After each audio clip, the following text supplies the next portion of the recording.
So most people don't realize this, but you can actually want God's provision and actively resist it.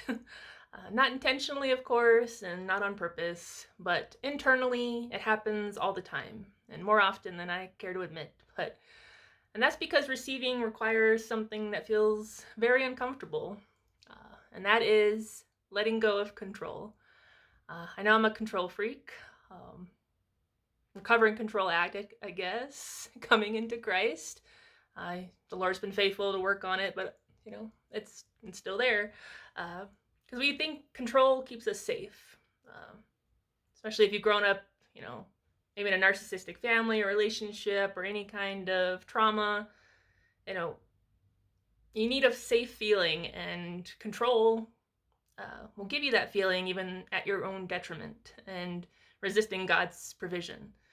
Um, Controlling every outcome, we try to figure out, how it's going to work out. We try to do God's part and managing the outcome when we're just supposed to be managing the input. And I know I try to predict what's coming, my imagination. I'm working on it to be more positive, but I've definitely had a negativity bias before Christ, and even through Christ. It's gotten better, but it's one of those things. I saw an interview with Derek Prince. He mentioned something about having a negative mindset too, and it took him, I think, years or decades, almost his entire life, working with the Lord to change to more, the positive mindset and trusting the Lord with His promises. So I know I'm going through it. I'm still working on it, and you may be too. And this feels responsible, trying to manage the outcomes and figuring everything out, planning the 20 million steps it takes to achieve your goals. But, underneath all of that, there's a deep belief that says, if I don't figure this out, then everything's going to fall apart. And that's not what God has called us to. So even when God is providing, you can actually resist it by overthinking, second guessing, trying to force your own plan, your own outcome, a different outcome, just flat out rejecting help. That's resisting God's provision, and just overall clinging to your own thoughts and ways. As we know, the Lord's ways are higher than ours, so to trust His plans for us, because His plans are good, and He's always working all things out for our good. But when you learn provision, you learn that receiving means trusting, and trusting means releasing the need to control. Well, here's just the truth I want you to walk away with today. You cannot fully receive when you're still trying to control everything.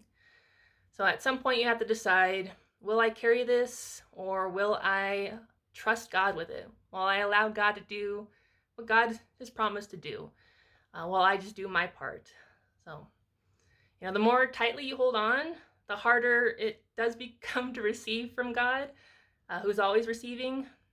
That's not the right to say. He's always providing, but it's harder to sense and become aware and be grateful for all the ways God is actually providing when you're stuck in your limited control, resisting His provision, His plans, His help, His outcomes, His job of being our source of everything.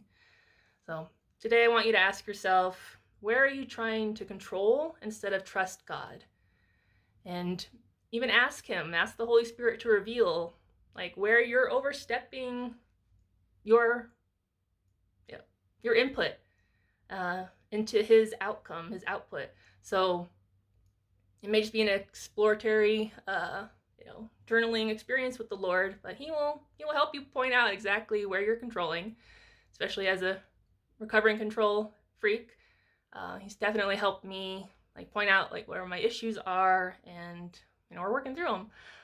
So always take it back to the Lord.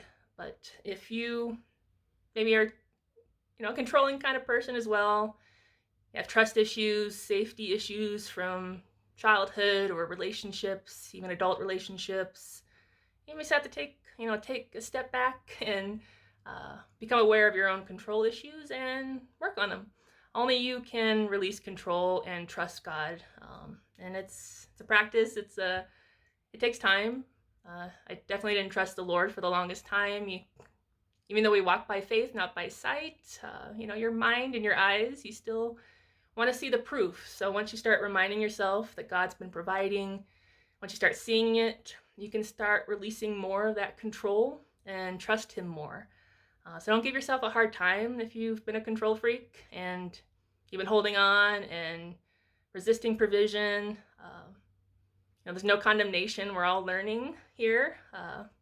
Baby Christians, mature Christians, we're all going through this. So just try not to resist provision by controlling everything.